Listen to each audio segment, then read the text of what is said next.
ಕರ್ತನ ಪರಿಶುದ್ಧ ನಾಮಕ್ಕೆ ಸ್ತೋತ್ರವಾಗಲಿ.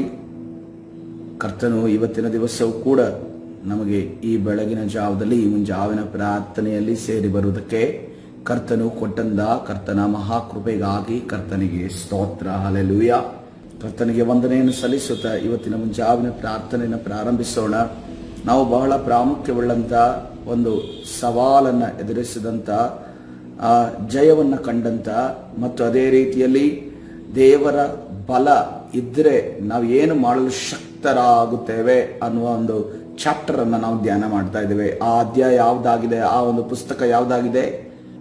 ನೆಹೆಮೀಯನ ಪುಸ್ತಕ ಎಂದು ನಾವು ನೋಡ್ತಾ ಇದ್ದೇವೆ. ನೆಹೆಮೀಯನ ಪುಸ್ತಕದಲ್ಲಿ ಆತನಿಗೆ ಬಂದಂತ ಸವಾಲು, ಶತ್ರುಗಳ ಸವಾಲು, ಆತನು ಮಾಡುವಂತ ಕೆಲಸಗಳಿಗೆ ಅಡ್ಡಿ ಬರುವಂತ ಸಂದರ್ಭದಲ್ಲಿ ಯಾವ ರೀತಿಯಲ್ಲಿ ಆತನು ತನ್ನನ್ನು ಮಾತ್ರವಲ್ಲ ತನ್ನ ಜೊತೆ ಇದ್ದಂತ ಜನರನ್ನ ಆತನು ದೇವರ ವಾಕ್ಯದಿಂದ ನಡೆಸುತ್ತಾನೆ ಅನ್ನೋದನ್ನು ಇವತ್ತಿನ ದಿವಸ ನಾವು ನೋಡಿದೆ. ನಮಗೂ ಕೂಡ ಸಭೆಯ ವಿರುದ್ಧವಾಗಿ ಸವಾಲುಗಳು ಬರ್ತವೆ, ಮನೆಯ ವಿರುದ್ಧವಾಗಿ, ಕುಟುಂಬದ ವಿರುದ್ಧವಾಗಿ ಸವಾಲುಗಳು ಬರ್ತವೆ, ವೈಯಕ್ತಿಕ ಸವಾಲುಗಳು ಬರ್ತವೆ. ನಾವು ಈ ಎಲ್ಲ ಸವಾಲುಗಳು ಬರುವಾಗ ನಮ್ಮನ್ನು ಮಾತ್ರವಲ್ಲ ನಮ್ಮ ಜೊತೆ ಇರುವವರನ್ನು ಕೂಡ ಬಲಪಡಿಸಿ ನಡೆಸುವಂತ, ಅವರನ್ನು ಕೂಡ ದೇವರ ವಾಕ್ಯದಲ್ಲಿ ನಿಲ್ಲಿಸುವಂತ ಅಗತ್ಯ ಇದೆ ಅನ್ನೋದನ್ನ ನೆಹೆಮೀಯನು ನಮಗೆ ಹೇಳ್ತಾ ಇದ್ದಾನೆ. ನಾವು ಖಾಲಿ ಪ್ರಾರ್ಥನೆ ಮಾಡಿದ್ರೆ ಸಾಲದು, ನಾವು ಕೇವಲ ಆರಾಧನೆ ಮಾಡಿದ್ರೆ ಸಾಲದು, ನಾವು ಮಾತ್ರ ಸತ್ಯವೇದ ಓದಿದ್ರೆ ಸಾಲದು. ನಮ್ಮ ಜನರು ಕೂಡ, ನಮ್ಮ ಜೊತೆ ಇರುವಂತ ಜನರು ಕೂಡ, ಅವರು ಕೂಡ ದೇವರಲ್ಲಿ ಬಲಗೊಳ್ಳುವ ಹಾಗೆ. ಯಾಕಂದ್ರೆ ಸೈತಾನನು ಏನ್ ಮಾಡ್ತಾನೆ, ಒಂದು ಕುಟುಂಬದಲ್ಲಿ ವೀಕ್ ಮೈಂಡ್ ಅನ್ನ, ಬಲಹೀನ ಮನಸ್ಸನ್ನ, ಬಲಹೀನವಾದ ಆತ್ಮವನ್ನ ಹುಡುಕ್ತಾ ಇರ್ತಾನೆ. ಯಾರ ಮುಖಾಂತರವಾಗಿ ಈ ಒಂದು ಕುಟುಂಬದ ಸಮಾಧಾನವನ್ನ ಕೆಡಿಸಲಿ, ಯಾರ ಮುಖಾಂತರವಾಗಿ ಈ ಸಭೆಯ ಒಂದು ಸಮಾಧಾನವನ್ನ ಕೆಡಿಸಲಿ, ಯಾರ ಮುಖಾಂತರವಾಗಿ ಈ ವ್ಯಕ್ತಿಯ ಪ್ರಾರ್ಥನಾ ಜೀವಿತವನ್ನ ಕೆಡಿಸಲಿ ಅನ್ನೋದನ್ನ ಸೈತಾನ ಪ್ರತಿ ಕ್ಷಣವೂ ಆಲೋಚನೆ ಮಾಡುವುದನ್ನ. ಅದಕ್ಕೋಸ್ಕರವಾಗಿ ಮುಂಜಾವಿನ ಪ್ರಾರ್ಥನೆಯಲ್ಲಿ ಬರುವಂತ ನಾವು ಪ್ರಾರ್ಥನಾ ವೀರರಾಗಿ ಎಲ್ಲರೂ ಕೂಡ ಬಲಗೊಳ್ಳುವ ಹಾಗೆ, ಎಲ್ಲರೂ ಶಕ್ತರಾಗುವಂತೆ, ಎಲ್ಲರೂ ಬಲಹೀನತೆಯಲ್ಲಿ ನಾವು ಹೆಗಲು ಕೊಡುವಂತ ವ್ಯಕ್ತಿಗಳಾಗಿ ನಾವು ಮಾರ್ಪಡಬೇಕು. ಹಲ್ಲೆಲೂಯಾ. ಕರ್ತನ ಪರಿಶುದ್ಧ ನಾಮಕ್ಕೆ ಸ್ತೋತ್ರವಾಗಲಿ. ನಿನ್ನೆ ದಿವಸ ನಾವು ಕಲಿತಂದ ವಿಚಾರ, ನಮ್ಮ ಹಗೆಗಳು ಯಾರು, ನಮ್ಮ ವಿರೋಧಿಗಳು ಯಾರು, ನಮ್ಮ ಶತ್ರು ಯಾರು, ನಮಗೆ ವಿರೋಧವಾಗಿ ಇರುವವರು ಯಾರು ಎಂದು ನಾವು ತಿಳಿದುಕೊಂಡಿದ್ದೇವೆ ಪ್ರಿಯರೇ. ಹಲ್ಲೆಲೂಯಾ. ಮತ್ತೆ ಅದನ್ನು ನಾನು ಮುಟ್ಟಿದಕ್ಕೆ ಹೋಗೋದಿಲ್ಲ, ಮುಂದೆ ಹೋಗೋಣ. ಇನ್ನು ಮುಂದೆ ನೆಹೆಮೀಯನು ಆ ಜನರಿಗೆ ಈ ರೀತಿಯಲ್ಲಿ ಹೇಳ್ತಾ ಇದ್ದಾನೆ. ಆ ಮುಂದೆ ಹೋಗಿ ಅದೇ ನೆಹೆಮೀಯನ ಪುಸ್ತಕ 4ನೇ ಅಧ್ಯಾಯ 8ನೇ ವಚನ 14ನೇ ವಚನ ಎಂದು ನಾವು ನೋಡ್ತಾ ಇದ್ದೇವೆ. ಎಲ್ಲರೂ ಬರೆದಿಟ್ಕೊಳ್ರಿ, ನೆನ್ಪಿಟ್ಕೊಳ್ರಿ. ನೆಹೆಮೀಯನ ಪುಸ್ತಕ 4ನೇ ಅಧ್ಯಾಯ 14ನೇ ವಚನ. ನಮಗೆ ಬರುವಂತ ಶೋಧನೆಗಳು ಯಾವಾಗ ಬೇಕಾದ್ರೂ ಬರ್ಬೋದು. ಇವತ್ತು ಮಧ್ಯಾಹ್ನ ಬರ್ಬೋದು, ಸಂಜೆ ಬರ್ಬೋದು, ನಾಳೆ ಬರ್ಬೋದು. ಆದ್ರೆ ದೇವರ ವಾಕ್ಯ ನಮ್ಮಲ್ಲಿರುವುದಾದ್ರೆ, ದೇವರ ವಾಕ್ಯ ನಮ್ಮಲ್ಲಿ ನೆಲೆಗೊಳ್ಳುವುದಾದ್ರೆ ಅದನ್ನು ಎದುರಿಸುವುದಕ್ಕೆ ನಾವು ಶಕ್ತರಾಗುತ್ತೇವೆ ಪ್ರಿಯರೇ. ಹಲ್ಲೆಲೂಯಾ. ಕರ್ತನ ಪರಿಶುದ್ಧ ನಾಮಕ್ಕೆ ಸ್ತೋತ್ರವಾಗಲಿ. ನಿಮ್ಮ ಹಗೆಗಳಿಗೆ, ನೇಮೇನೆ ಹೇಳ್ತಾರೆ, ನಿಮ್ಮ ಹಗೆಗಳಿಗೆ ಹೆದರಬೇಡ್ರಿ ಅಂತ ಹೇಳ್ತಾನೆ. ನಿಮ್ಮ ಶತ್ರುಗಳಿಗೆ ಹೆದರಬೇಡಿ. ಯಾರು ನಮ್ಮ ಶತ್ರು, ಯಾರು ನಮ್ಮ ಹಗೆ, ಯಾರು ನಮ್ಮ ವಿರೋಧಿ, ಯಾರು ನಮಗೆ ವಿರೋಧವಾಗಿ ನಿಂತವರನ್ನು ನೋಡುವಾಗ ಮನುಷ್ಯರು ನಮ್ಮ ಶತ್ರುಗಳಲ್ಲ. ಪೌಲನೇ ಹೇಳ್ತಾ ಇದ್ದಾನೆ ಎಫೆಸದವರಿಗೆ, ನೀವು ಮನುಷ್ಯರನ್ನ ಶತ್ರು ಅಂತ ಅನ್ಕೊಂಡಿದ್ದೀರಿ, ಸಹ ವಿಶ್ವಾಸಿಯನ್ನ, ನಿಮ್ಮ ಪಕ್ಕದಲ್ಲಿ ಕೂತಿರುವ ವಿಶ್ವಾಸಿಯನ್ನ ಶತ್ರು ಅಂತ ಅಂದುಕೊಂಡಿದ್ದೀರಿ, ಮೇಲಕ್ಕೆ ಹೋಗುತ್ತಿರುವಂತಹ ವಿಶ್ವಾಸಿಯನ್ನ ಶತ್ರು ಅಂತ ಅಂದುಕೊಂಡಿದ್ದೀರಿ, ನಿನಗೆ ಅವಮಾನ ಮಾಡುವಂತ, ನಿಂದೆ ಮಾಡುವಂತ ವ್ಯಕ್ತಿಯನ್ನ ಶತ್ರು ಎಂದು ಅಂದುಕೊಂಡಿದ್ದೀಯ. ನೀನು ಭ್ರಮೆಯಲ್ಲಿದ್ದೀಯ. ಯಾಕೆಂತಂದ್ರೆ ನಿನಗೆ ಸೈತಾನನು ಮೋಸ ಮಾಡ್ತಾ ಇದ್ದಾನೆ. ನಿನ್ನ ಆಶೀರ್ವಾದವನ್ನ ಇದರ ಮುಖಾಂತರವಾಗಿ ಅದನ್ನು ಕರೀದ. ಯಾಕಂತಂದ್ರೆ ದೇವರು ಏನ್ ಹೇಳಿದ್ದಾಳೆ, ನಿನ್ನ ನೆರೆಯವನನ್ನು ನಿನ್ನಂತೆ ಪ್ರೀತಿಸಬೇಕು ಅನ್ನೋದನ್ನ, ಹೊಸ ಆಜ್ಞೆ ಅಲ್ಲ, ಹಳೆ ಆಜ್ಞೆಯನ್ನೇ ಆತನು ಮತ್ತೆ ರಿಫೈನ್ ಮಾಡಿ, ಮತ್ತೆ ಅದನ್ನ ಒತ್ತಿ ಹೇಳಿ ಹೊಸ ಒಡಂಬಡಿಕೆಯಲ್ಲಿ ಗಮನಿಸ್ತೇವೆ. ನಿನ್ನ ನೆರೆಯವನನ್ನ ನಿನ್ನಂತೆ ಪ್ರೀತಿಸಬೇಕು. ನಾವು ಇನ್ನೊಬ್ಬರನ್ನ ದ್ವೇಷಿಸಿದ ಕೂಡಲೇ ಸೈತಾನಿಗೆ ಏನ್ ಲಾಭ? ನಾವು ಇನ್ನೊಬ್ಬರ ವಿರುದ್ಧವಾಗಿ ಅವರನ್ನ ಹಾಗೆ ಅಥವಾ ವಿರೋಧಿ ಅಂದುಕೊಂಡ್ರೆ ಸೈತಾನಿಗೆ ಏನ್ ಲಾಭ ಅಂತಂದ್ರೆ, ನಾವು ದೇವರ ಆಜ್ಞೆಯನ್ನ ಮುರಿಯುವವರಾಗಿರ್ತೇವೆ. ಯಾವಾಗ ದೇವರ ಆಜ್ಞೆಯನ್ನ ನಾವು ಮುರಿತೇವೋ ಸೈತಾನಿಗೆ ಆವಾಗ ಬಾಗಿಲು ನಾವು ತೆರೆದ ಬಾಗಿಲು ಬಾಗಿಲನ್ನು ಅಗಲವಾಗಿ ತೆರೆದಿಟ್ಟು, ಶತ್ರುವೇ ನಾನು ಆಜ್ಞೆಯನ್ನ ಮುರಿದಿದ್ದೇನೆ, ನೀನು ನನ್ನ ದೇವರೇ ಹೇಳಿದ್ದಾರೆ ನನ್ನಂತೆ ನಾನು ನೆರೆಯವನನ್ನ ಪ್ರೀತಿಸಬೇಕು, ಆದ್ರೆ ನಾನು ನೆರೆಯವನನ್ನು ನನ್ನ ಪ್ರೀತಿಸ್ತಾ ಇಲ್ಲ, ಆ ಆಜ್ಞೆಯನ್ನು ನಾನು ಮುರಿದು ಬಿಟ್ಟಿದ್ದೀನಿ, ನಿನಗೆ ಅವಕಾಶ ಇದೆ, ನೀನು ಒಳಗಡೆ ಬಾ, ನನ್ನ ಜೀವಿತದಲ್ಲಿ ಕಾರ್ಯ ಮಾಡು, ನನ್ನ ಕುಟುಂಬದ ಜೀವಿತದಲ್ಲಿ ಕಾರ್ಯ ಮಾಡು, ನನ್ನ ಪ್ರಾರ್ಥನಾ ಜೀವಿತವನ್ನು ಕೆಡಿಸು, ನನ್ನ ಆಶೀರ್ವಾದವನ್ನು ಕೆಡಿಸು, ನನಗೆ ಸಿಕ್ಕಿರುವ ಒಂದು ಆಶೀರ್ವಾದ ನಾಶ ಮಾಡು ಅಂತ ಅನ್ಕೊಂಡು ಯಾರು ಹೇಳಿದಾಗಾಯ್ತು? ನಾವೇ ಪರ್ಮಿಷನ್ ಕೊಟ್ಟಂಗಾಯ್ತು. ಅದಕ್ಕೋಸ್ಕರವಾಗಿ ನಾವು ಯಾವಾಗ ಆತನ ಆಜ್ಞೆಗಳಲ್ಲಿ, ಅಂದ್ರೆ ನಮ್ಮ ಹಗೆಗಳು ಯಾರಾಗಿದ್ದಾರೆ ಅನ್ನೋದನ್ನ ಅರ್ಥ ಮಾಡಿಕೊಂಡು ನಾವು ಸಹ ವಿಶ್ವಾಸಿಯನ್ನ, ನಮ್ಮ ಮನೆಯವರನ್ನ, ನಮ್ಮ ಸಭೆಯನ್ನ, ನಮ್ಮ ಸಭಾಪಾಲಕರನ್ನ ಯಾವಾಗ ಪ್ರೀತಿಸ್ತೇವೋ ಆವಾಗ ಆ ಆಜ್ಞೆಯಲ್ಲಿ ಕೈಗೊಂಡು ನಡೆಯುವುದರ ಮುಖಾಂತರವಾಗಿ ಅವರಿಗೆ ಕರ್ತನ ಹೇಳ್ತಾನೆ, ನಿನ್ನ ಹಗೆಗಳಿಗೆ ನೀನು ಹೆದರಬೇಡ. ಹಲ್ಲೆಲೂಯಾ. ನಿನ್ನ ಶತ್ರುವಾದ ಸೈತಾನನಿಗೆ ನೀನು ಹೆದರಬೇಡ, ನೀನು ಯಾವುದೇ ದೆವ್ವಗಳಿಗೆ, ದುರಾತ್ಮಗಳಿಗೆ ಹೆದರಬೇಡ, ಯಾವ ಸೈತಾನ ಶಕ್ತಿಗಳಿಗೆ ಹೆದರಬೇಡ, ಯಾವ ವಿಗ್ರಹದ ಶಕ್ತಿಗೆ ನೀನು ಹೆದರಬೇಡ. ಹಲ್ಲೆಲೂಯಾ. ಇವತ್ತಿನ ದಿವಸ ಹೆದರದೆ ನಿಲ್ಲೋದಕ್ಕೋಸ್ಕರವಾಗಿ ಕರ್ತನು ನಿಮ್ಮನ್ನ ಬಲಪಡಿಸ್ತಾ ಇದ್ದಾನೆ. ಹಲ್ಲೆಲೂಯಾ. ಅದಕ್ಕೋಸ್ಕರವಾಗಿ ನಮ್ಮ ಶತ್ರು ಯಾರು ಎಂದು ನಾವು ಅರಿತುಕೊಳ್ಬೇಕು. ನಾವು ಯಾವಾಗ ಆಜ್ಞೆಯನ್ನ ಬ್ರೇಕ್ ಮಾಡ್ತೀವೋ, ಒಂದನ್ನ ತಿಳಿದುಕೊಂಡು ಮತ್ತೊಂದ್ಸರಿ ಹೇಳ್ತೇನೆ, ನಾವು ಯಾವಾಗ ಆಜ್ಞೆಯನ್ನ ಬ್ರೇಕ್ ಮಾಡ್ತೇವೋ, ನಾವು ಆಜ್ಞೆಯನ್ನ ಮುರಿದಾಗ ನಾವು ಒಂದನ್ನ ಮಾಡ್ತೇವೆ, ನಮ್ಮ ಬಾಗಿಲುಗಳನ್ನ, ಕಿಟಕಿಗಳನ್ನ ತೆರೆದು ಬನ್ರಿ, ನಮ್ಮ ಮೇಲೆ, ನಮ್ಮ ಮನೆಯ ಮೇಲೆ, ನಮ್ಮ ಮನೆ ಜನರ ಮೇಲೆ ಅಟ್ಯಾಕ್ ಮಾಡ್ರಿ, ಆಕ್ರಮಣ ಮಾಡ್ರಿ ಅಂತ ಅನ್ಕೊಂಡು ಹೇಳಿದ ರೀತಿಯಲ್ಲಿ ಆಯ್ತು. ಇವತ್ತಿನ ದಿವಸ ಆ ರೀತಿಯ ವಿಶ್ವಾಸಿಗಳು, ಆ ರೀತಿಯ ಒಂದು ಬುದ್ಧಿಹೀನ ವಿಶ್ವಾಸಿಗಳು ನಾವು ಆಗದೆ, ನಾವು ಬುದ್ಧಿಹೀನ ಸೇವಕರುಗಳಾಗದೆ ಬುದ್ಧಿ ಉಳ್ಳಂತ ಜ್ಞಾನಿಗಳಾದಂತ ಸೇವಕರುಗಳು. ಮುಂದೆ ಹೇಳ್ತಾ ಇದೆ, ಮಹೋನ್ನತನು ಭಯಂಕರನು ಆಗಿರುವ ಕರ್ತನನ್ನು ನೆನಪು ಮಾಡಿಕೊಂಡು. ಹಲ್ಲೆಲೂಯಾ. ಏನ್ ಹೇಳ್ತಾ ಇದ್ದಾನೆ ನೆಹೆಮ್ಯನು? ಮಹೋನ್ನತನು, ನಮ್ಮ ದೇವರು ಭಯಂಕರನು ಆಗಿರುವ ಕರ್ತನನ್ನು ನೆನಪು ಮಾಡಿಕೊಂಡು. ಹಲ್ಲೆಲೂಯಾ. ಕರ್ತನ ಪರಿಶುದ್ಧ ನಾಮಕ್ಕೆ ಸ್ತೋತ್ರವಾಗಲಿ. ನಮಗೆ ಈ ಮಾತನ್ನ ತಿಳಿಸಬೇಕು ಅಂತ ಅಗತ್ಯ ಇಲ್ಲ, ಆದ್ರೆ ವಾಕ್ಯದ ಪುರಾವೆ, ವಾಕ್ಯದ ಧ್ಯಾನ ನಮಗೆ ಬೇಕಾಗಿದೆ. ಮಹೋನ್ನತನು, ನಮ್ಮ ದೇವರ ಮಹೋನ್ನತನು, ನಮ್ಮ ದೇವರು ಭಯಂಕರನು, ಭಯಂಕರವಾದ ಕಾರ್ಯಗಳನ್ನು ಮಾಡುವಂತನು. ನಾವು ಆದಿಯಿಂದಲೂ ನೋಡುವುದಾದ್ರೆ ಅದನ್ನು ಸೃಷ್ಟಿ ಕಾರ್ಯ, ಅದು ಮಹೋನ್ನತವಾದ ಕಾರ್ಯ ಆಗಿದೆ. ಆ ಕೆಂಪು ಸಮುದ್ರವನ್ನ ಇಬ್ಬಾಗ ಮಾಡಿದ್ದು, ಆ ಒಂದು ಐಗುಪ್ತ ದೇಶದಲ್ಲಿ ಬಾಧೆಗಳನ್ನು ಕೊಟ್ಟು ತನ್ನ ಮಹಿಮೆಯನ್ನು ತೋರಿಸಿದ್ದು, ಅದೇ ರೀತಿಯಲ್ಲಿ ಆ ಮೋಶೆಯ ಮುಖಾಂತರವಾಗಿ ಆತನು ನಡೆಸಿದ್ದು, ಅದು ಒಂದು ಮಹೋನ್ನತವಾದ ಕಾರ್ಯ ಆಗಿದೆ, ಅದು ಭಯಂಕರವಾದ ಕಾರ್ಯ ಆಗಿದೆ. ಅದನ್ನು ಮನುಷ್ಯನ ಮುಖಾಂತರ ಅನೇಕ ನಾಯಕರನ್ನ ಎಬ್ಬಿಸಿ, ರಾಜರುಗಳನ್ನ ಎಬ್ಬಿಸಿ, ಪ್ರವಾದಿಗಳನ್ನ ಎಬ್ಬಿಸಿ, ರಾಜರುಗಳನ್ನ ಎಬ್ಬಿಸಿ, ಅನೇಕ ಕಾರ್ಯಗಳನ್ನ, ನ್ಯಾಯಸ್ಥಾಪಕರನ್ನ ಎಬ್ಬಿಸಿ ಮಾಡಿದಂತ ಕಾರ್ಯ ಅದು ಭಯಂಕರವಾದದ್ದು. ಹಲ್ಲೆಲೂಯಾ. ಅದಕ್ಕೋಸ್ಕರವಾಗಿ ನೋಡ್ರಿ, ಈ ರೀತಿಯಲ್ಲಿ ಪೌಲನು ತಿಮೋಥೆಯನಿಗೆ ಈ ರೀತಿಯಲ್ಲಿ ಹೇಳ್ತಾ ಇದ್ದಾನೆ. 2ನೇ ತಿಮೋಥೆಯನ ಬರೆದ ಪತ್ರಿಕೆ 2ನೇ ಅಧ್ಯಾಯ 8ನೇ ವಚನ ಈ ರೀತಿಯಲ್ಲಿ ಹೇಳ್ತಾ ಇದೆ, ಕೇವಲ ಕೆಂಪು ಸಮುದ್ರ ಮಾತ್ರ ಆತನು ಇಬ್ಬಾಗ ಮಾಡಿದ್ದಲ್ಲ, ಎರಿಕೋ ಕೋಟೆಯನ್ನು ಮಾತ್ರ ಉರುಳಿಸಿದ್ದಲ್ಲ, ಯೋರ್ದಾನ್ ಹೊಳೆಯನ್ನ ಇಬ್ಬಾಗ ಮಾಡಿದ್ದು ಮಾತ್ರವಲ್ಲ, ಆ ಪ್ರವಾದಿಗಳ ಕಾಲದಲ್ಲಿ ಹೇಳಿದಂತ ಅನೇಕ ಅಸಾಧಾರಣ ಕಾರ್ಯಗಳನ್ನು ಮಾಡಿದ್ದು ಮಾತ್ರವಲ್ಲ. ವಾಕ್ಯ ಹೇಳ್ತಾ ಇದೆ, 2 ತಿಮೋಥೆಯನ ಬರೆದ ಪತ್ರಿಕೆ 2ನೇ 8ನೇ ವಚನ, ಸತ್ತವರೊಳಗಿಂದ ಎಬ್ಬಿಸಲ್ಪಟ್ಟವನು, ದಾವೀದ ವಂಶದವನು ಆಗಿರುವ ಯೇಸು ಕ್ರಿಸ್ತನನ್ನು ಏನು ಮಾಡಬೇಕಂತೆ? ನೀನು ಜ್ಞಾಪಕ ಮಾಡಿಕೊಳ್ಳಬೇಕು. ಹಲ್ಲೆಲೂಯಾ. ಕರ್ತನ ಪರಿಶುದ್ಧ ನಾಮಕ್ಕೆ ಸ್ತೋತ್ರವಾಗಲಿ. ಇದೇ ನಾನು ಸಾರುವ ಸುವಾರ್ತೆಯಾಗಿದೆ. ಸುವಾರ್ತೆ ಏನಾಗಿದೆ? ಸತ್ತವರೊಳಗಿಂದ ಎಬ್ಬಿಸಿದ. ನೋಡ್ರಿ, ಮರಣ ಅಂದ್ರೆ ಆದಿಯಿಂದಲೂ ಇಲ್ಲಿಯವರೆಗೂ ಮನುಷ್ಯ ಕುಲಕ್ಕೆ ಭಯ.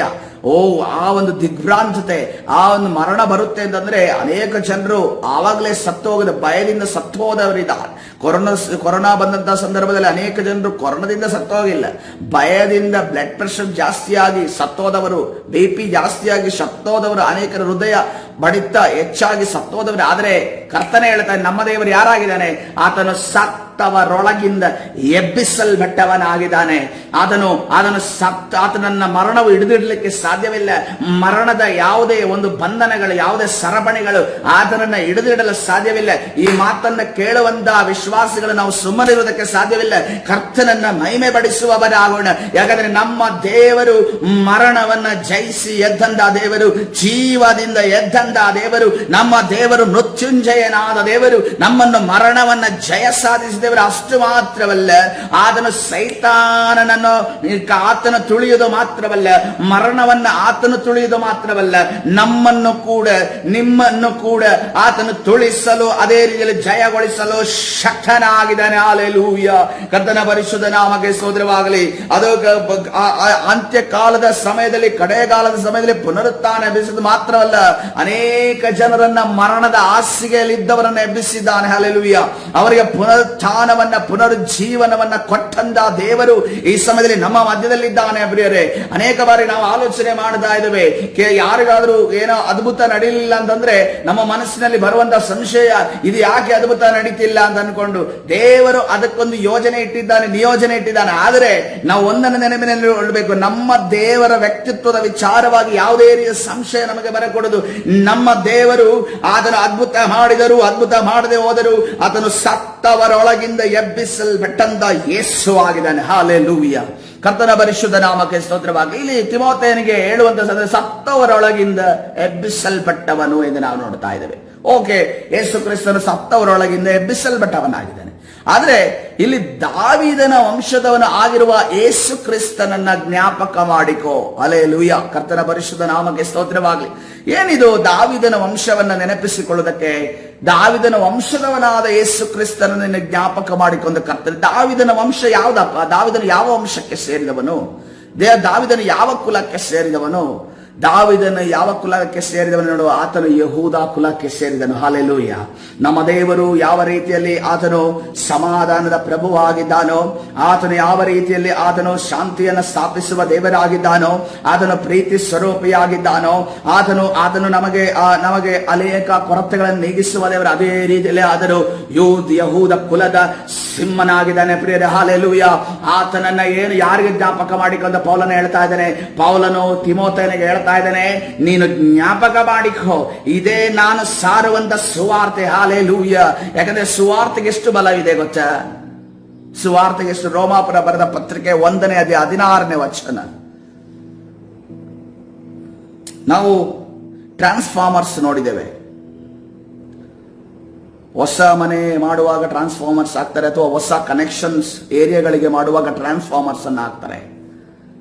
ಆ ಎಲೆಕ್ಟ್ರಿಸಿಟಿ, ಅಷ್ಟು ಪ್ರಮಾಣದ ಎಲೆಕ್ಟ್ರಿಸಿಟಿ ಆ ಏರಿಯಾಗೆ ಬೇಕು ಅನ್ನುವ ರೀತಿಯಲ್ಲಿ ಹೇಳ್ತಾರೆ. ಆದ್ರೆ ಈ ಸುವಾರ್ತೆ ಇದೆಯಲ್ಲ, ದೇವರ ಆ ಒಂದು ವಾಕ್ಯಗಳಿದಾವಲ್ಲ, ಅದಕ್ಕೆ ಎಷ್ಟು ಪವರ್ ಇದೆ ಅಂತಂದ್ರೆ, ಎಷ್ಟು ಶಕ್ತಿ ಇದೆ ಅಂತಂದ್ರೆ, ಅದು ಒಬ್ಬ ಮನುಷ್ಯನ ಒಳಗಡೆ ನುಗ್ಗಿದ ಕೂಡಲೇ, ಒಬ್ಬ ಮನುಷ್ಯನ ಕಿವಿಗೆ ಬಿದ್ದ ಕೂಡಲೇ, ಒಬ್ಬ ಮನುಷ್ಯನ ಒಳಗಡೆ ಪ್ರವೇಶಿಸಿದ ಕೂಡಲೇ ಅದು ಸುಮ್ಮನೆ ಕೂರುವಂತದ್ದಲ್ಲ. ಅದು ಎಷ್ಟು ಗೊತ್ತಾ? ಆತನ ಜೀವಿತವನ್ನ ಬದಲಾಯಿಸುವಂತ ಎಲೆಕ್ಟ್ರಿಕ್ ಪವರ್ ಅನ್ನ, ಆ ಒಂದು ಶಕ್ತವಾದ ಪವರ್ ಅನ್ನ ಹೊಂದಿರುವಂತ ಆ ಒಂದು ಮಾತುಗಳಾಗಿದ್ದಾವೆ. ಪ್ರಿಯರೇ, ಹಲ್ಲೆಲೂಯಾ.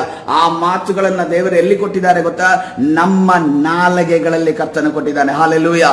ಆ ನಾಲಿಗೆಗಳಲ್ಲಿ ಕೊಟ್ಟಿರುವಂತ ಆ ಒಂದು ಬಲ ಸ್ವರೂಪವಾದ, ನಾವು ನೋಡ್ತೇವೆ ರೋಮಾಪುರ ಬರೆದ ಪತ್ರಿಕೆ 1ನೇ ಅಧ್ಯಾಯ 16ನೇ ವಚನ ನೋಡ್ತಾ ಇದ್ದೇವೆ. ಸುವಾರ್ತೆ ಏನಂತೆ? ಸುವಾರ್ತೆ ಅನ್ನೋದು ದೇವರ ಬಲ ಸ್ವರೂಪವಾಗಿದೆ. ಹಲ್ಲೆಲೂಯಾ. ರೋಮಾಪುರ ಬರೆದ ಪತ್ರಿಕೆ 1ನೇ ಅಧ್ಯಾಯ 16ನೇ ವಚನ, ಸುವಾರ್ತೆ ಅನ್ನೋದು ದೇವರ ಬಲ ಸ್ವರೂಪವಾಗಿದೆ. ಅದಕ್ಕೋಸ್ಕರ ತಿಮೋಥೆಯನಿಗೆ ಹೇಳ್ತಾ ಇದ್ದೇನೆ, ತಿಮೋಥೆಯನೇ, ನೀನು ಸಾರ್ತಿರುವಂತ ಸುವಾರ್ತೆ, ನಾನು ಸಾರ್ತಿರುವ ಸುವಾರ್ತೆ ಏನು ಗೊತ್ತಾ? ಅದು ಸತ್ತವರೊಳಗಿಂದ ಯೇಸುವನ್ನ ಎಬ್ಬಿಸಲ್ಪಟ್ಟಂತ ವಿಚಾರ ಆಗಿದೆ. ಅದೇ ರೀತಿಯಲ್ಲಿ ದಾವೀದ ವಂಶದವನ ಆಗಿದ್ದಾನೆ ಆತನು. ದಾವಿದನ ವಂಶ ಯಾವುದಾಗಿದೆ? ದಾವಿದನ ವಂಶ ಯಹೂದ ಕುಲ ಎಂದು ನಾವು ನೋಡ್ತಾ ಇದ್ದೇವೆ. ಆ ಯಹೂದ ಕುಲದಲ್ಲೇ ಹುಟ್ಟಿ ಬಂದಂತ ಯೇಸು ಕ್ರಿಸ್ತನನ್ನ ನೀನೇನ್ ಮಾಡಬೇಕು? ಜ್ಞಾಪಕ ಮಾಡಿಕೊಳ್ಳಬೇಕು. ಹಲ್ಲೆಲೂಯಾ. ಯಹೂದ ಕುಲದ ಬಗ್ಗೆ ನಾವು ಆಗಲೇ ಧ್ಯಾನ ಮಾಡಿದ್ದೇವೆ. ಯಹೂದ ಕುಲ ಅಂದ್ರೆ ಏನು? ಯಹೂದ ಕುಲದ ಪ್ರಾಮುಖ್ಯತೆ ಏನು? ಯಹೂದ ಕುಲದ ಹಿನ್ನೆಲೆ ಏನು? ಯಹೂದ ಕುಲದ ಮೇಲೆ ಇದ್ದಂತ, ಯಹೂದನ ಮೇಲೆ ಇದ್ದಂತ ಆ ಒಂದು ಪ್ರವಾದನೆ ಏನು? ಆದಿಕಾಂಡ 49ನೇ ಅಧ್ಯಾಯ 9ನೇ ವಚನವನ್ನು ನೋಡುವಾಗ, ಯಾಕೆ ತಿಮೋಥೆಯನಿಗೆ ಪೌಲನು ನೀನು ದಾವಿದ ವಂಶದವನಾದ ಯೇಸು ಕ್ರಿಸ್ತನನ್ನ ಜ್ಞಾಪಕ ಮಾಡಿಕೋ ಅನ್ನೋದನ್ನ ಕರ್ತನೆ ಹೇಳ್ತಾ ಇದ್ದಾನೆ? ಅಥವಾ ದೇವರ ಆತ್ಮನು ಪೌಲನ ಮುಖಾಂತರ ಹೇಳ್ತಾ ಇದ್ದಾನೆ? ನೋಡುವಾಗ ನೋಡ್ರಿ, ನಮ್ಮ ಶತ್ರುಗಳು ಯಾರೇ ಇರಬಹುದು, ಸೈತಾನನ ಎಷ್ಟೇ ಪ್ರಯತ್ನ ಇರಬಹುದು, ಎಷ್ಟೇ ನಮ್ಮನ್ನ ಬಲಹೀನತೆಯಿಂದ ಕೆಡವಿ ಹಾಕ್ಬೋದು, ಅದನ್ನು ಒಂದನ್ನು ತಿಳಿದುಕೊಳ್ಳಬೇಕು. ಒಬ್ಬ ನೀತಿವಂತನು 7 ಸಾರಿ ಬಿದ್ದರು ಮತ್ತೆ ತಿರುಗಿ ಹೇಳ್ತಾನೆ. ಹಾಲೆಲೂಯ, ಕರ್ತನ ಪರಿಶುದ್ಧ ನಾಮಕ್ಕೆ ಸ್ತೋತ್ರವಾಗಲಿ. ಇವತ್ತಿನ ದಿವಸ ಪ್ರಿಯರೇ, ನಾನು ಸೋತು ಬಿದ್ದಿದ್ದೇನೆ, ನಾನು ನಿರಾಶನಾಗಿದ್ದೇನೆ, ಸೋತು ಹೋಗಿದ್ದೇನೆ ಅನ್ನುವಂತ ಒಂದು ಭಾವನೆಯಲ್ಲಿ ಕುಗ್ಗಿಕೊಂಡವರಾಗಿ ಕುಳಿತಿರುವಂತಹ ವ್ಯಕ್ತಿಗಳಿಗೆ ನಾನು ಹೇಳ್ತಾ ಇದ್ದೇನೆ, ಕರ್ತನೆ ಹೇಳ್ತಾ ಇದ್ದೇನೆ, ನೀನು ನೀತಿವಂತನಾಗಿರೋದಾದರೆ ಇವತ್ತಿನ ದಿವಸ ನೀತಿವಂತನಾಗಿ ನಿನ್ನ ಬದಲಾವಣೆ ಆಗಲು ನೀನು 7 ಸಾರಿ ಬಿದ್ದರೂ ಕೂಡ ಕರ್ತನು ನಿನ್ನನ್ನು ನಿಲ್ಲಿಸಲು ಶಕ್ತನಾಗಿದ್ದಾನೆ. ಹಾಲೆಲೂಯ, ನಂಬಿಕೆ ಎಷ್ಟು ಜನರಿಗಿದೆ ಪ್ರಿಯರೇ? ಹಾಲೆಲೂಯ, ನೀನು ಕುಗ್ಗಿ ಹೋಗಿದ್ದರೂ ಕೂಡ, ನೀನು ನಿರಾಶನಾಗಿದ್ದರೂ ಕೂಡ ಸೈತಾನನು ಆತನ ನಿನ್ನ ದೇಹದಲ್ಲಿರುವಂತಹ ಬಲಹೀನತೆಯನ್ನು ಉಪಯೋಗಿಸಿ ನಿನ್ನನ್ನು ಬೀಳಿಸಿದ್ದರೂ ಕೂಡ, ನಿನ್ನನ್ನು ಸೋಲುವಂತೆ ಮಾಡಿದ್ದರೂ ಕೂಡ, ನಿನ್ನನ್ನು ಕ್ರಿಸ್ತನಿಂದ ಆಶೀರ್ವಾದವನ್ನ ಹೊಂದದಂತೆ ಮಾಡಿದ್ದರೂ ಕೂಡ, ವಾಗ್ದಾನವನ್ನು ಹೊಂದದಂತೆ ಮಾಡಿದ್ದರೂ ಕೂಡ, ನಿನ್ನ ಗಂಡನನ್ನ ಅವನ ಆಕ್ರಮಣ ಮಾಡಿದ್ದರೂ ಕೂಡ, ನಿನ್ನ ಮಕ್ಕಳನ್ನ ಆಕ್ರಮಣ ಮಾಡಿದ್ದರೂ ಕೂಡ, ನಿನ್ನ ಹೆಂಡತಿಯನ್ನು ಆಕ್ರಮಣ ಮಾಡಿದ್ದರೂ ಕೂಡ, ಇವತ್ತಿನ ದಿವಸ ಆತನಿಗೆ, ಆ ಸೈತಾನನಿಗೆ ನೀನು ಹೇಳಬೇಕು, ನಾನು ನೀತಿವಂತನಾಗಿ ಇವತ್ತಿನ ದಿವಸ ಮಾರ್ಪಡೋದಕ್ಕೆ ನಾನು ನಿರ್ಧಾರ ಮಾಡಿದ್ದೇನೆ. ನಾನು 7 ಸಾರಿ ಬಿದ್ದರು ನಾನು ಎದ್ದು ನಿಲ್ಲುತ್ತೇನೆ. ಹಾಲೆಲೂಯ, ಯಾಕಂದ್ರೆ ನನ್ನ ದೇವರು ಯೆಹೂದ ಕುಲದ ಸಿಂಹನಾಗಿದ್ದಾನೆ. ಯಾಕಂದ್ರೆ ತಿಮೋಥೆಯನಿಗೆ ಪೌಲನು ಹೇಳ್ತಾ ಇದ್ದಾನೆ, ನೀನು ಏನನ್ನು ನೆನಪಿಸಬೇಕು? ದಾವೀದ ವಂಶದವನಾದ ಆ ಯೇಸು ಕ್ರಿಸ್ತನನ್ನ ಜ್ಞಾಪಕ ಮಾಡಿಕೋ. ಹಾಲೆಲೂಯ, ನೇಮೇನು ಹೇಳ್ತಾ ಇದ್ದಾನೆ, ಭಯಂಕರನು ಮಹೋನ್ನತನೂ ಆದ ದೇವರನ್ನ ಜ್ಞಾಪಕ ಮಾಡಿಕೊಳ್ಳ್ರಿ. ನೋಡ್ರಿ, ಯಾರ ಜೀವಿತದಲ್ಲೂ ಕೂಡ ಅಸಾಧ್ಯವಾದದ್ದು ಒಂದು ಇಲ್ಲ. ಯಾಕಂದ್ರೆ ನಮ್ಮ ಜೀವಿತದಲ್ಲಿ ಅಸಾಧ್ಯತೆ ಇದೆ, ಆದ್ರೆ ಕರ್ತನ ಮುಂದೆ ಯಾವುದು ಕೂಡ ಅಸಾಧ್ಯ.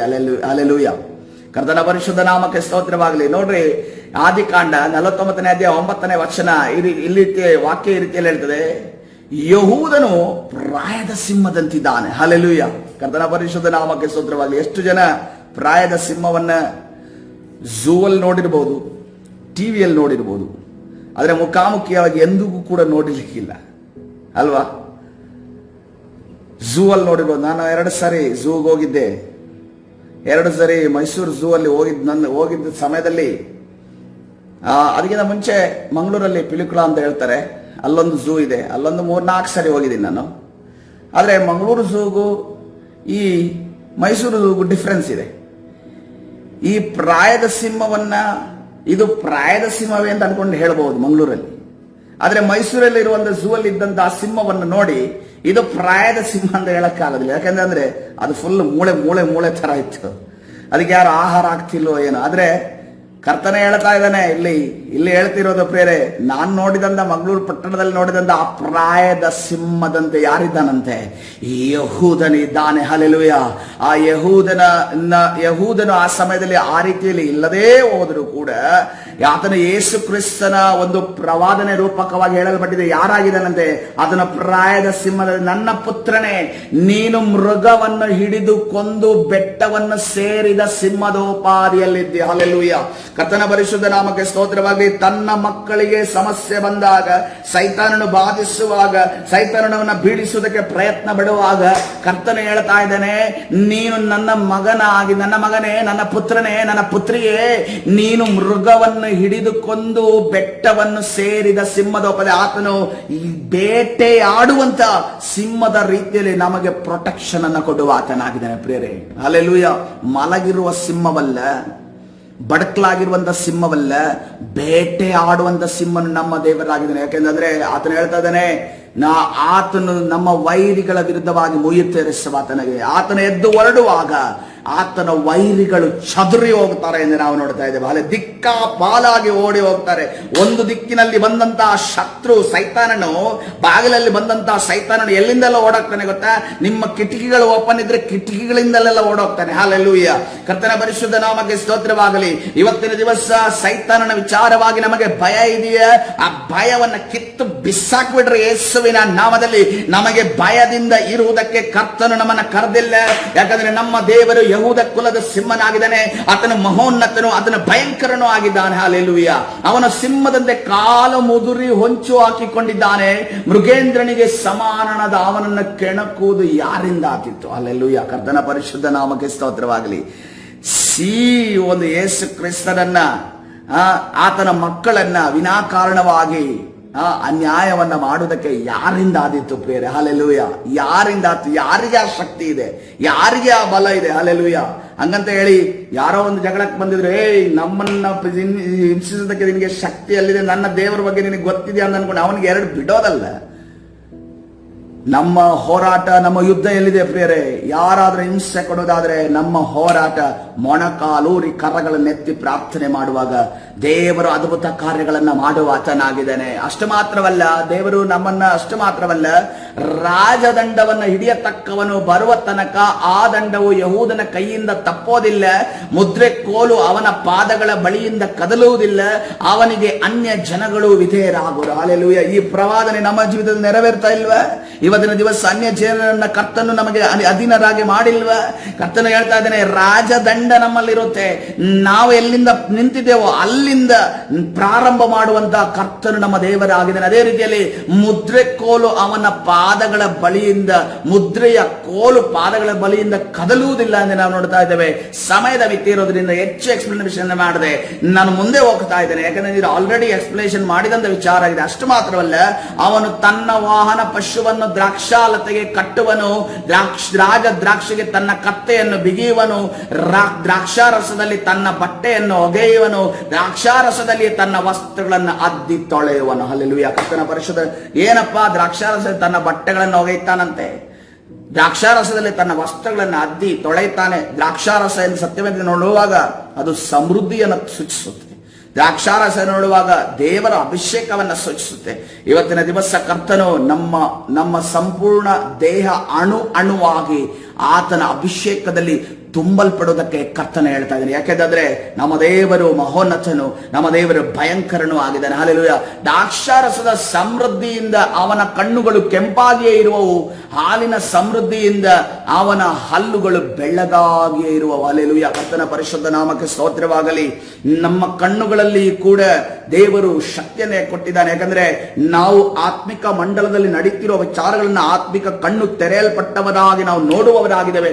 ಇವತ್ತಿನ ದಿವಸ ಪ್ರಿಯ ದೇವ ದರ್ಶನವನ್ನ ನೋಡುವವರು ಈ ಒಂದು ಮುಂಜಾವಿನ ಪ್ರಾರ್ಥನೆ ಕೂತಿರುವಂತ ಒಂದು ಚಿಕ್ಕ ಗುಂಪಲ್ಲಿ ಕರ್ತನ ಸನ್ನಿಧಾನ ಇದ್ದಾರೆ. ಹಲ್ಲೆಲೂಯಾ. ಕರ್ತನ ಹೇಳ್ತಾ ಇದ್ದಾನೆ, ಆ ದ್ರಾಕ್ಷಾರದ ಸಮೃದ್ಧಿಯಿಂದ ಆತನ ಕಣ್ಣುಗಳು ಕೆಂಪಾಗಿ ಇರುವ ದರ್ಶನಗಳನ್ನ ನೋಡುವಂತ, ನಾಳೆ ಅಥವಾ ಇವತ್ತು ಮಧ್ಯಾಹ್ನ, ಇವತ್ತು ಸಂಜೆ ಸೈತಾನನು ನಮ್ಮ ವಿರುದ್ಧವಾಗಿ ಮಾಡುವಂತ ಕೃತ್ಯಗಳನ್ನ, ಆಲೋಚನೆಗಳನ್ನ, ಕಾರ್ಯಗಳನ್ನ ನಾವು ನೋಡುವಂತೆ ಇವತ್ತಿನ ದಿವಸ ಆ ಆತ್ಮಿಕ ಕಣ್ಣು ತೆರೆಯಲ್ಪಟ್ಟವರಿದ್ದಾರೋ ಪ್ರಿಯರೇ. ಹಲ್ಲೆಲೂಯಾ. ಅಷ್ಟು ಮಾತ್ರವಲ್ಲ, ಹಾಲಿನ ಸಮೃದ್ಧಿಯಿಂದ ಅವನ ಹಲ್ಲುಗಳು ಬೆಳ್ಳಗಾಗಿಯೇ ಇರುವವು. ಏನಂತಂದ್ರೆ ಪರಿಶುದ್ಧತೆಯನ್ನ, ಈ ಬೆಳಗ್ಗೆ ಅನ್ನೋದು, ಈ ಬಿಳುಪು ಅನ್ನೋದು ಈ ಪರಿಶುದ್ಧತೆಯನ್ನ ಸೂಚಿಸುವಂತದಾಗಿದೆ. ಇವತ್ತಿನ ದಿವಸ ಪರಿಶುದ್ಧತೆ ಜೀವಿತವನ್ನ ನಡೆಸಿಕೊಂಡು ಆತ್ಮಿಕ ಕಣ್ಣು ತೆರೆಯಲ್ಪಟ್ಟವರಾಗಿ ಪ್ರಾರ್ಥನೆ ಜೀವಿತವನ್ನ ಮಾಡುವಂತ ದೇವ ಜನರೇ, ನಿಮಗೋಸ್ಕರ ದೇವರೇ ಹೇಳ್ತಾ ಇದ್ದೇನೆ, ನಾನು ನಿಮಗೆ ಮಹೋನ್ನತನಾಗಿದ್ದೇನೆ, ನಾನು ನಿಮಗೆ ಭಯಂಕರನಾಗಿದ್ದೇನೆ, ಸತ್ತವರೊಳಗಿಂದ ಎಬ್ಬಿಸಲ್ಪಟ್ಟಂತ ಯೇಸು ಆಗಿದ್ದಾನೆ, ದಾವೀದ ವಂಶದವನಾದ, ದಾವೀದನ ವಂಶ ಯಾವುದು? ಯಹೂದ ಕುಲದ ಸಿಂಹನು ನಾನು ನಿಮಗೋಸ್ಕರ ಆಗಿದ್ದೇನೆ. ಅಷ್ಟು ಮಾತ್ರವಲ್ಲದೆ ಆತನ ಹೇಳ್ತಾ ಇದ್ದೇನೆ, ನಾನು ನಿಮಗೆ ಏನ್ ಕೊಟ್ಟಿದ್ದೇನೆ?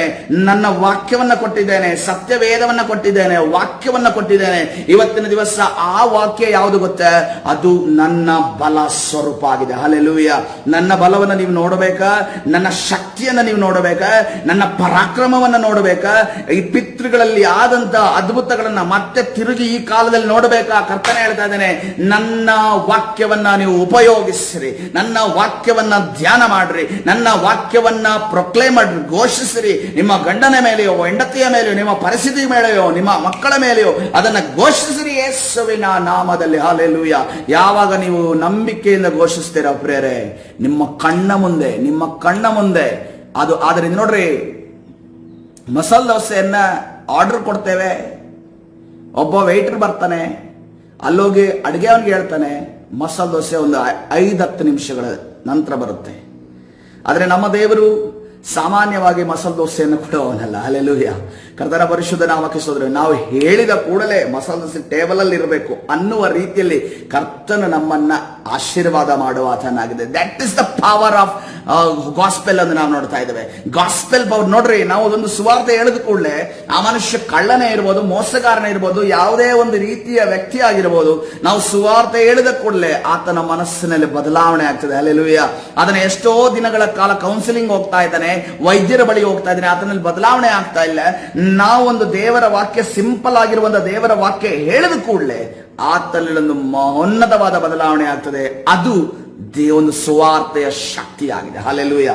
ಇವತ್ತಿನ ದಿವಸ ಸುವಾರ್ತೆಯನ್ನ ಶಕ್ತಿಯನ್ನು ಹೊಂದಿದಂತ ದೇವರ ಮಕ್ಕಳು ಅದನ್ನ ನಾವು ಎಲ್ಲಿಗಿಟ್ಟಿದ್ದೀವಿ ಅಂತಂದ್ರೆ, ಇದು ನನಗೆ ಸಾಕು, ನನ್ನ ಕುಟುಂಬಕ್ಕೆ ಸಾಕು, ನನ್ನ ಗಂಡನಿಗೆ ಸಾಕು, ನನ್ನ ಮಕ್ಕಳಿಗೆ ಸಾಕು, ನನ್ನ ನೆರೆಯವರಿಗೆ ಸಾಕು ಅನ್ಕೊಂಡು ನಾವು ಬಹಳ ಕೇರ್ಫುಲ್ ಆಗಿ ಆ ಶಕ್ತಿಯನ್ನು ಉಪಯೋಗಿಸ್ತಾ ಇದ್ದೇವೆ. ದೇವರು ಕೇರ್ಫುಲ್ ಆಗಿ ಅದನ್ನ ಶಕ್ತಿಯನ್ನು ಉಪಯೋಗಿಸೋದಕ್ಕೆ ಹೇಳ್ತಾ ಇಲ್ಲ. ಯುಗದ ಅಂತ್ಯದವರೆಗೂ ನನ್ನ ಸಾಕ್ಷಿಗಳಾಗಿರ್ರಿ. ಹಲ್ಲೆಲೂಯಾ. ಯುಗದ ಅಂತ್ಯದವರೆಗೂ ನನ್ನ ಸಾಕ್ಷಿಗಳಾಗಿರಿ. ಇವತ್ತಿನ ದಿವಸ ಪ್ರಿಯರೇ, ನೀವು ಹೋಗುವಾಗ, ತಿರುಗಿ ಹೋಗುವಾಗ ನಾವು ಬಹಳ ಕೇರ್ಫುಲ್ ಆಗಿ ಸತ್ಯವೇದವನ್ನು ಬಚ್ಚಿಡುವಂತ ವಿಶ್ವಾಸಿಗಳಾಗಿ ಬಚ್ಚಿಡುವಂತ ಹೇಡಿ ವಿಶ್ವಾಸಿಗಳಲ್ಲ, ಸತ್ಯವೇದವನ್ನು ಗಂಟಾಘೋಷವಾಗಿ ನಾವು ತೆಗೆದುಕೊಂಡು ಹೋಗುವಂತ ಒಂದು ವಿಶ್ವಾಸಿಗಳಾಗಿ ಇವತ್ತಿನ ದಿವಸ ನಾವು ಹೋಗಬೇಕಾಗಿದೆ. ಹಲ್ಲೆಲೂಯಾ. ಈ ಕಡೆಯ ಕಾಲದಲ್ಲಿ ನಾವು ಸಿದ್ಧ ಆ ರೀತಿ ಆಗಬೇಕಾಗಿದೆ ಪ್ರಿಯರೇ. ಹಲ್ಲೆಲೂಯಾ. ಕರ್ತನ ಸನ್ನಿಧಾನದಲ್ಲಿ ಈ ಸಮಯದಲ್ಲಿ ಕೇಳಿಕೊಳ್ಳೋಣ, ಕರ್ತನೇ ನಿನ್ನ ಧೈರ್ಯದ ಆತ್ಮವನ್ನು ನನಗೆ ದಯಪಾಲಿಸು, ನನ್ನಲ್ಲಿರುವಂತಹ ಬಲಹೀನತೆ ಬಿಟ್ಟೋಗಲಿ ಯೇಸುವಿನ ನಾಮದಲ್ಲಿ. ನೀನು ಮಹಾಭಯಂಕರನು, ನೀನು ಭಯಂಕರನು, ನೀನು ಮಹೋನ್ನತನೂ ಆಗಿದ್ದೆ. ನೋಡ್ರಿ, ನೆಹೆಮೀಯನ ವಿರುದ್ಧವಾಗಿ ಸವಾಲುಗಳು ಬಂದಿದ್ದು ಆತನಿಗೆ ಪೌಳಿಗೋಡ ಕಟ್ಟೊಂದು ಆತನ ಮನೆಯ ಕಂಪೌಂಡ್ ಅಲ್ಲ, ಅದು ಆತನ ಮನೆಯ ಕಂಪೌಂಡ್ ಅಲ್ಲ, ಅದು ಆ ಒಂದು ಪಟ್ಟಣದ ಪೌಳಿಗೋಡೆ. ಆತನ ಯಾಕಪ್ಪ ಕಟ್ಟಬೇಕು ಪೌಳಿಗೋಡೆಯನ್ನ? ಈ ಒಂದು ಅದನ್ನ ನಾವು ಅರ್ಥ ಮಾಡಿಕೊಳ್ಳಬೇಕಾಗಿದೆ. ನಾವು ಏನ್ ಮಾಡಿದ್ದೇವೆ ಅಂತಂದ್ರೆ, ನಮ್ಮ ಮನೆ ಕಂಪೌಂಡ್ ಕಟ್ಕೊಂಡು ನಾವು ಬಹಳ ಜೋಪಾನ ಕೂತಿದ್ದೇವೆ.